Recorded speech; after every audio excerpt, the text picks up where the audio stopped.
देवों के देव महादेव भगवान शिव के दो पुत्र हैं। एक गणेश, जिनकी पूजा देवताओं में सबसे पहले होती है, और दूसरे कार्तिकेय। कार्तिकेय आयु में गणेश जी से बड़े हैं। पुराणों में कार्तिकेय को ही देवताओं का प्रधान सेनापति बतलाया गया है। कार्तिकेय को सुब्रमण्यम, मुरुगन और स्कंद भी कहा जाता है। उनके जन्म के विषय की कथा भी विचित्र है। उनका जन्म पार्वती जी के गर्भ से नहीं हुआ था। उनका जन्म महाभयंकर दैत्यों का नाश करने के लिए हुआ।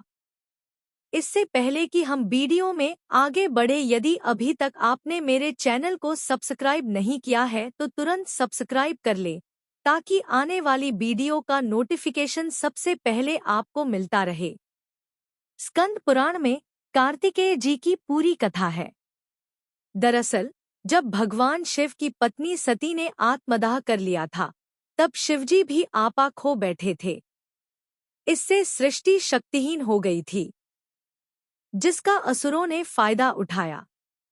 एक दैत्य जिसका नाम तारकासुर था, वो ब्रह्मा जी से वरदान पाकर सभी प्राणियों के लिए अवध्य हो गया था। जब उसके अत्याचार बहुत बढ़ गए और अधर्म फैलने लगा, तब ब्रह्मा जी ने देवताओं से कहा कि तारकासुर का वध तभी संभव है जब स्वयं महादेव पुत्र उत्पन्न करें। जिसके बाद देवताओं ने महादेव का विवाह कराने तथा संतानोत्पत्ति के यत्न शुरू कर दिए। भगवान कार्तिकेय के जन्म से जुड़ी पहली कथा का जिक्र मिलता है। इस पहली कथा के अनुसार मान्यता है कि भगवान शिव का जब विवाह होता है, तब उनकी पत्नी यानी कि मां पार्वती माता बनने की इच्छा प्रकट करती हैं। लेकिन शिव कहते हैं कि वे स्वयंभू हैं, अनादि है और अनंत भी। ऐसे में उन्हें पुत्र की क्या जरूरत है। यानी कि शिव स्वयं से उत्पन्न हुए हैं, ना कि पैदा हुए हैं। उनकी ना तो कोई शुरुआत है और ना ही कोई अंत। ऐसे में भगवान शिव को पुत्र की क्या ही जरूरत है। लेकिन उनकी अर्धांगिनी पुत्र के लिए हट करने लगती हैं, जिसके बाद भगवान शिव अपना बीज माता को देने के लिए राजी हो जाते हैं। लेकिन यहाँ एक बहुत ही अजीब सी स्थिति पैदा हो जाती है। सभी देवी देवता भगवान शिव और माता पार्वती को यह स्मरण करवाते हैं कि भगवान शिव के बीज में इतना तेज है कि उसे कोई एक गर्भ धारण ही नहीं कर सकता है। ऐसे में इस बीज को कई गर्भों में स्थान देना होगा। कथा के अनुसार सबसे पहले इस बीज को वायु देवता ने शांत करने की कोशिश की, लेकिन यह इतना गर्म था कि वायु की शीतलता भी इसे ठंडा नहीं कर पाई। वायु ने इस बीज को अग्नि को सौंप दिया, लेकिन अग्नि से भी इस बीज का ताप सहन नहीं हो पाया और उसने इस बीज को माता गंगा को सौंप दिया। माँ गंगा ने जब इसे ग्रहण किया तो उनकी नदी का सारा जल इस बीज के ताप से खौलने लगा और नदी के लहरों से यह बीज 6 हिस्सों में बंट गया। माँ गंगा ने फिर इसे नदी के निकट ही मौजूद शरवन को सौंप दिया। फलस्वरूप शरवन जलकर भस्म हो गया। कहते हैं कि इसी शरवन की राख से 6 बालकों ने जन्म लिया। नवजात शिशु जन्म के साथ रोने लगे, तब कृतिका नक्षत्र की 6 कृतिकाएं धरती पर आईं और उन 6 शिशुओं को स्तनपान करवा के शांत किया। इसी वजह से भगवान शिव के इस पुत्र का नाम कार्तिकेय पड़ा। बाद में माता पार्वती ने इन 6 शिशुओं को एक कर दिया और इस तरह भगवान कार्तिकेय का जन्म हुआ।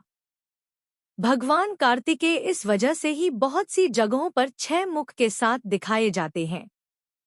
दूसरी कथा के अनुसार तारकासुर नामक दैत्य को यह वरदान प्राप्त था कि उसका वध सिर्फ भगवान शिव के पुत्र ही कर सकते थे। लेकिन भगवान शिव और माता पार्वती विवाह के तुरंत बाद देवदारू वन की एक गुफा में एकांतवास के लिए चले गए थे। ऐसे में सभी देवताओं ने तारकासुर के आतंक से मुक्ति पाने के लिए भगवान शिव से प्रार्थना करने की ठानी और वे सभी देवदारू वन की तरफ चल दिए।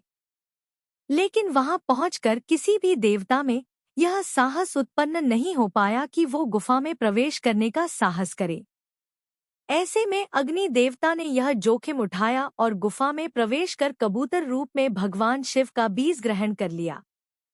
लेकिन इसका ताप उनसे सहन नहीं हुआ और उन्होंने इसे माँ गंगा को सौंप दिया और फिर माँ गंगा ने इसे शरवन में डाल दिया था, जिसकी राख से कार्तिकेय जी का जन्म हुआ था।